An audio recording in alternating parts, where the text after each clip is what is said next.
pensiones el 2,8.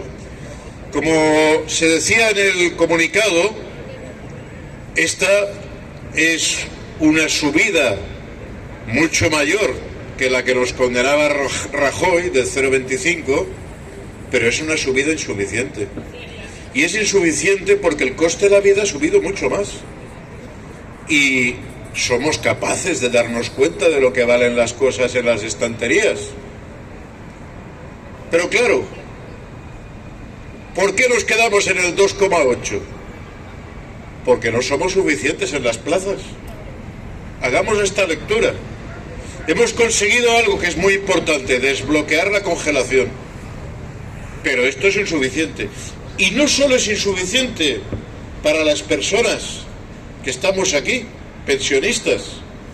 Es que esta subida del 2,8 va a afectar también a todas aquellas trabajadoras y trabajadores que se jubilen en el 2025 y que hoy todavía están cobrando salarios, pero que no saben, que no se han enterado de que su pensión, cuando lleguen a la jubilación, va a ser inferior a la que tenían derecho. Y claro, todo esto nos lleva a que es muy importante explicarle a los trabajadores en activo la lucha que estamos llevando a cabo, porque es una lucha por unas pensiones dignas de los pensionistas actuales y de los futuros. Y ahí hay una enorme presión de gente que combate y que lucha en todas partes. Así vemos como, por ejemplo, en sindicatos como la UGT, hay un montón de sindicalistas de comités de empresas que están exigiendo la auditoría, que están exigiendo la revalorización de las pensiones. Sin embargo, llega al Congreso de la UGT y los dirigentes, en lugar de escuchar a las federaciones, a las secciones sindicales, a la gente que ha recogido firmas, se olvida. Y no solo esto, sino que alguien me ha preguntado, oye, ¿a los portavoces de COESPE os han invitado al Congreso de la UGT? No, se debieron equivocar, porque me invitaron a Feijóo. Nosotros estamos por recoger todo lo que podamos de toda la gente sana de este país, que es mucha, de toda la gente que aspira a un mundo mejor, que es mucha y que está en sindicatos distintos, en formaciones políticas distintas.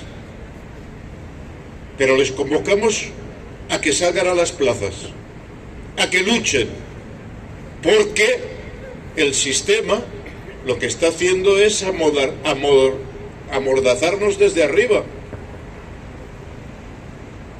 y provocar que la gente que está en lugares dirigentes de las instituciones se olviden de sus propios afiliados, de la propia gente que dicen representar.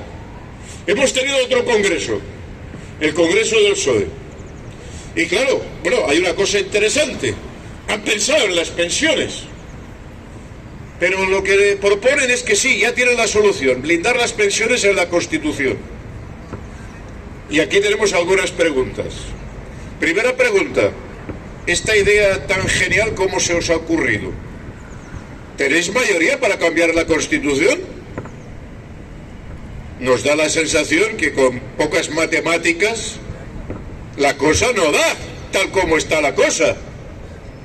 Pero tenéis gobierno para hacer la auditoría. Tenéis gobierno para en el Boletín Oficial del Estado declarar que se suben las pensiones mínimas como exige COESPE, especialmente a las mujeres, que no haya ninguna pensión por debajo del salario mínimo. Y para eso no tenéis que cambiar la Constitución. Tenéis que ir al Boletín Oficial del Estado y decretar. No nos despistéis con juegos periodísticos, con cosas que sabéis que no vais a hacer. Y por cierto, cosas que son peligrosas, ya lo hemos dicho alguna vez.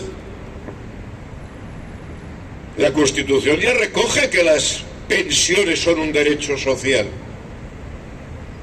Pero nuestro sistema establece que las pensiones se garantizan con las cotizaciones sociales, con el sistema de la seguridad social, que quiere decir que las pensiones se pagan desde las empresas, con la cotización que pagan las empresas como salario indirecto.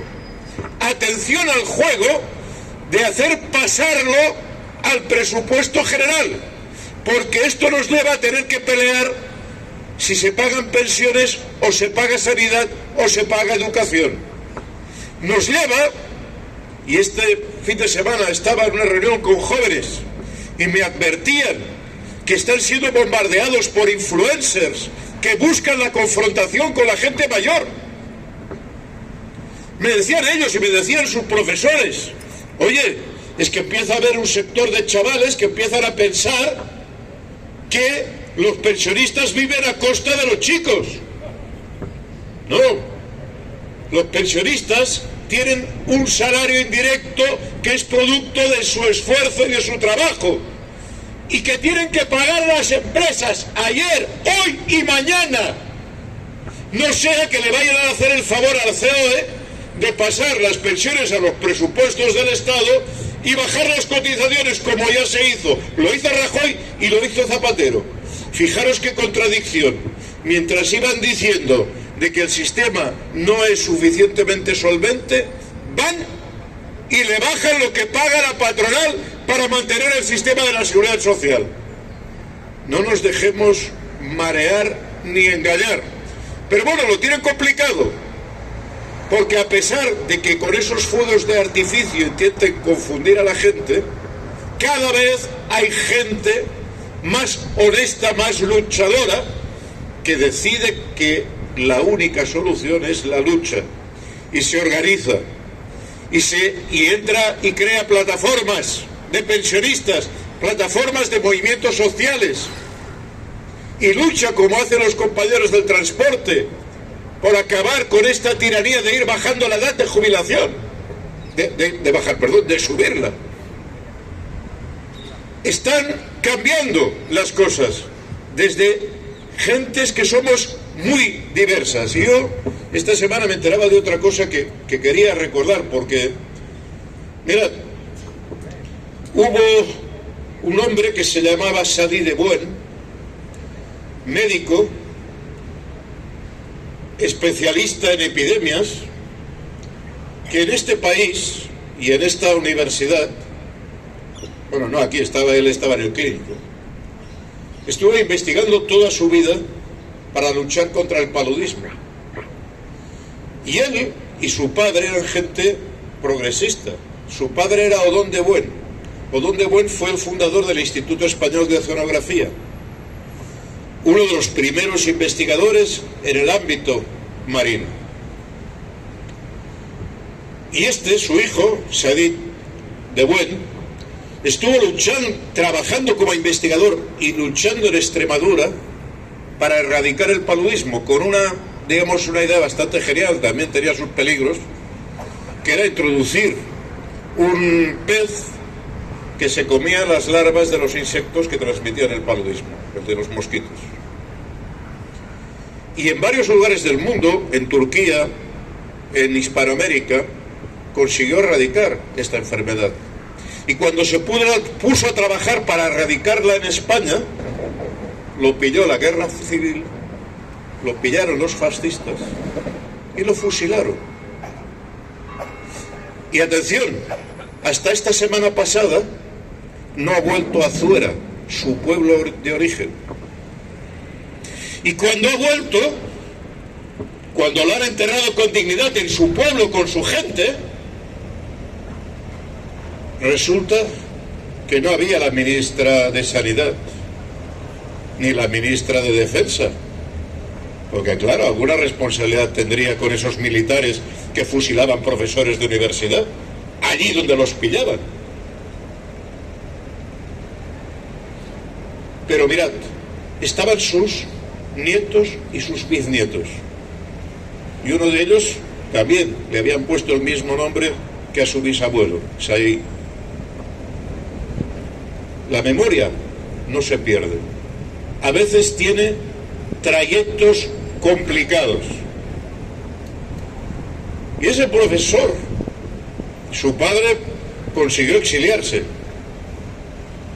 que tuvieron trayectorias complicadas, porque eran activistas, militantes, diríamos hoy, del Partido Radical, que tenían unos personajes de cuidado, como Lerroux. Pero en cambio, Odón, el padre, los domingos se iba a la escuela moderna de Ferrer y Guardia a explicar biología, a ayudar a alfabetizar los adultos.